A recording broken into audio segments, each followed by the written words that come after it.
أشهد أن لا إله إلا الله. ونصلي على رسوله الكريم. أما بعد، أعوذ بالله من الشيطان الرجيم. بسم الله الرحمن الرحيم. يستفتونك قل الله يفتيكم في الكلالة إن امرؤ هلك ليس له ولد وله أخت فلها نصف ما ترك وهو يرثها إن لم يكن لها ولد فإن كانت اثنتين فلهما الثلثان مما ترك وإن كانوا إخوة رجال ونساء فللذكر مثل حظ الأنثيين يبين الله لكم أن تضلوا والله بكل شيء عليم. صدق اللہ العظیم.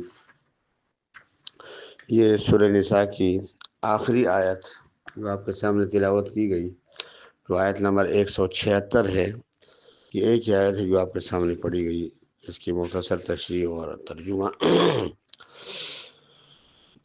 فرمایا کہ لوگ آپ سے فتویٰ طلب کرتے ہیں، پوچھتے ہیں، آپ فرما دیجئے کہ اللہ تعالیٰ تمہیں کلالہ کے بارے میں فتویٰ دیتا ہے کہ اگر کوئی شخص مر جائے، اس کی کوئی اولاد نہ ہو اور اس کی ایک بہن ہے، تو اس کے لیے اس مال کا آدھا ہے جو مرنے والے نے چھوڑا، اور وہ بہن کے پورے مال کا وارث ہوگا اگر اس بہن کی کوئی اولاد نہیں.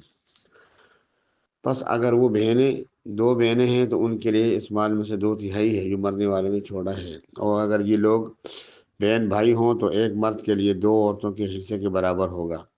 اللہ تمہارا لیے بیان فرماتا ہے تاکہ تم گمراہ نہ ہو، اور اللہ ہر چیز کا جاننے والا ہے. حقیقی اور علاقائی بہن بھائیوں کی میراث کے مسائل ہیں. اس آیت میں سورہ نساء اس آیت پر سورہ نساء ختم ہو گئی. سورہ نساء کے پہلے رکوع میں یتیموں کے حقوق اور اموال کے بارے میں حکم دیا تھا. اجمالی طور پر مرنے والوں کی میراث جاری کرنے کا حکم بھی تھا. دوسرے رکوع میں اولاد اور ماں باپ اور شوہر بیوی کے حصے بیان فرمائے تھے جو انہیں میراث میں ملتے ہیں، اور پھر وہیں پہ کلالہ کی میراث کا ذکر فرمایا تھا. کلالہ اس کو کہتے ہیں جس کے نہ اصول ہوں نہ فروع ہوں، یعنی جس آدمی کے نہ ماں باپ ہوں اور نہ اولاد، نہ دادا، نہ بیٹے کی اولاد، نہ بیٹے. ایسا شخص اگر مر جائے اور اس نے ایک بہن یا بھائی چھوڑا ہو تو اس کو میراث ملے گی. اس کا کچھ بیان سورہ نساء کے رکوع نمبر 2 میں بیان فرمایا، اور کچھ یہاں سورہ نساء کے آخری رکوع میں بیان فرمایا، جس کی تفصیل یہ ہے کہ بہن بھائی 3 قسم کے ہوتے ہیں: عینی یعنی سکے بہن بھائی، علاقائی یعنی وہ بہن بھائی جو باپ شریک ہوں، اخیافی وہ بہن بھائی جو صرف ماں شریک ہوں.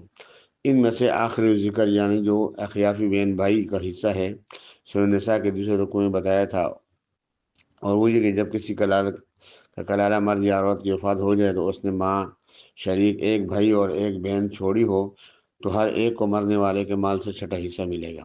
اور اگر ان کی تعداد اس سے زیادہ ہو، مثلا 2 بہنیں ہوں یا 2 بھائی، یا اس سے زیادہ ہوں یا 2 بھائی یا اس سے زیادہ بہنیں، تو فرمایا کہ ان میں سے ہر ایک کو جو ہے اس مال سے 1/3 مال میں وہ شریک ہوں گے، اور ان میں مرد عورت کا حصہ برابر ہوگا. لڑکے لڑکی سے دگنا نہ ملے گا، اور باقی مال دوسرے وارثوں کو ملے گا. یہاں سورہ نساء کی آخری یعنی عینی اور علاقی یعنی سکے بہن بھائی اور باپ شریک بہن بھائی کا حصہ بتایا ہے، جس کی تشریح یہ ہے کہ اگر کوئی شخص مر جائے جو کلالہ ہو اور اس نے ایک بہن چھوڑی ہو جو عینی ہو یا علاقی ہو، تو اس بہن کو اس مال کا آدھا حصہ ملے گا. اور اگر